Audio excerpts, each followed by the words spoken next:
So what I've got here is a PowerPoint that I've prepared that I can show my students for the upcoming reading week we're having in the college. There's a nice tool, a floating tool that you can use to write on top of these PowerPoint presentations.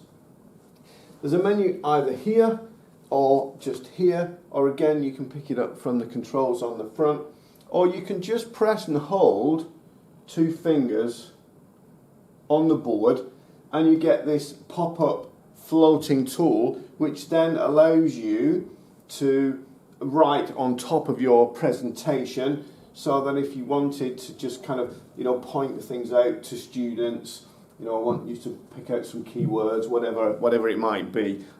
You've got the option to be able to do that. You can take a print screen of it. You can erase, all of the annotations you just put on the board if you want to clear it off. And if for some reason this floating tool is actually just kind of in your way, all you have to do is press the middle button and it disappears on you. So it's a nice little thing without actually having to go into the interactive whiteboard on the actual board itself. You can just annotate straight on top of your presentation.